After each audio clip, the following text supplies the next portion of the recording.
Atas nama Bapa dan Putra dan Roh Kudus, amin. Shalom Aleichem bersama Mesia. Selamat bertemu kembali saudara dengan saya, Episkop Daniel dari Nikopolis. Kita akan menjawab pertanyaan-pertanyaan yang saudara sudah kirimkan.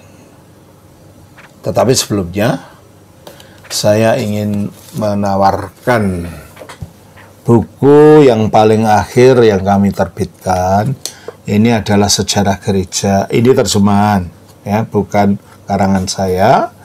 Dan ini Sejarah Gereja yang menyangkut sejarah gereja dari abad pertama nanti sampai abad modern ini. Ini ada 4 jilid. Baru selesai 1 jilid. Dan ini adalah mengenai pembentukan dan perjuangan. Jadi berdirinya gereja ortodoks, lahirnya gereja tahun 33 sampai 200 Masehi. Ini isi dari buku ini.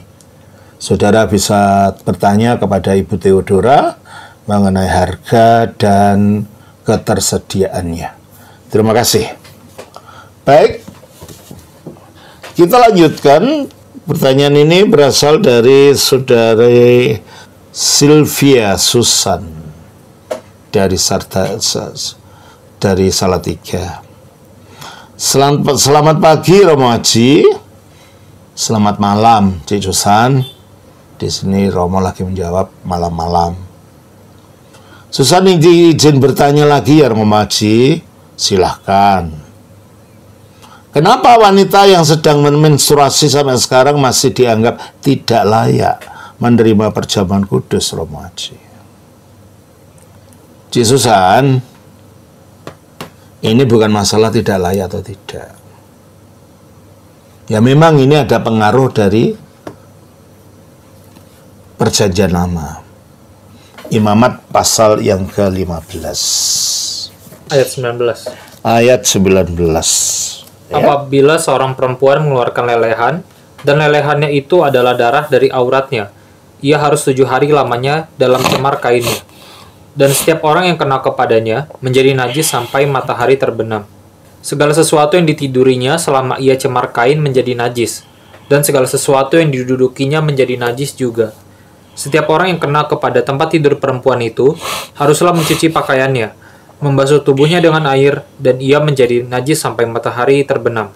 Setiap orang yang kena kepada sesuatu barang yang diduduki perempuan itu haruslah mencuci pakaiannya, membasuh dirinya dengan air, dan ia menjadi najis sampai matahari terbenam. Terus? Juga pada waktu ia kena kepada sesuatu yang ada di tempat tidur atau di atas barang yang diduduki perempuan itu, ia menjadi najis sampai matahari terbenam. Ya, jadi itu.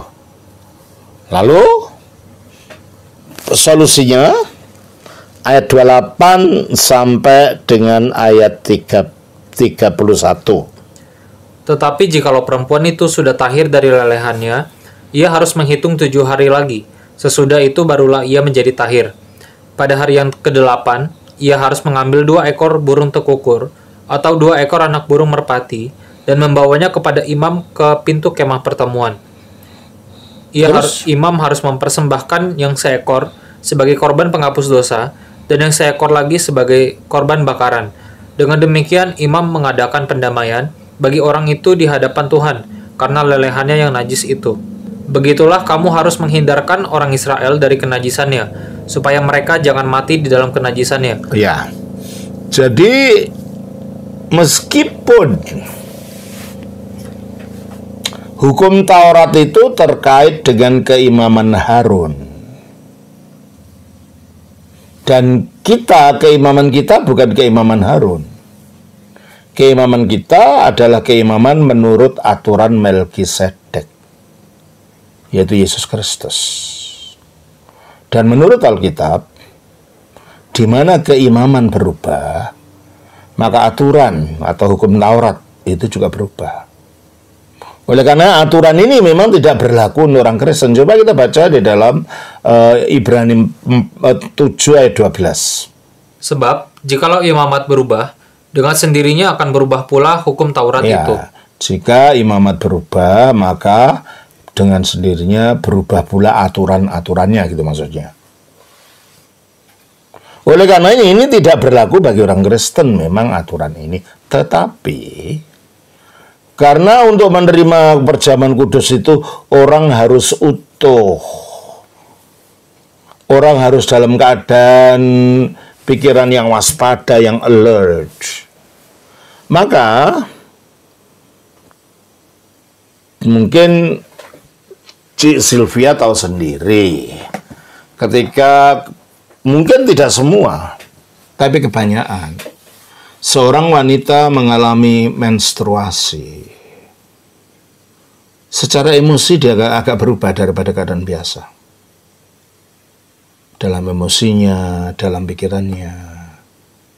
Oleh karena itu, agar dia dapat menerima perjamuan kudus dengan pikiran yang waspada dan tajam, maka gereja menetapkan pada saat kamu sedang menstruasi, di mana keadaan mentalmu, di mana keadaan perasaanmu, di mana keadaan emosimu sedang tidak stabil, sebaiknya tidak.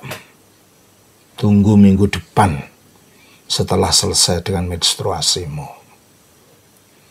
Jadi bukan masalah ditolak, enggak. Masalah untuk persiapan rohani di dalam menerima tubuh dan darah Kristus. Begitu ya, Cik Susan. Tuhan memberkatimu. Shalom. Sedang Bapa, Putra, Roh Kudus. Amin.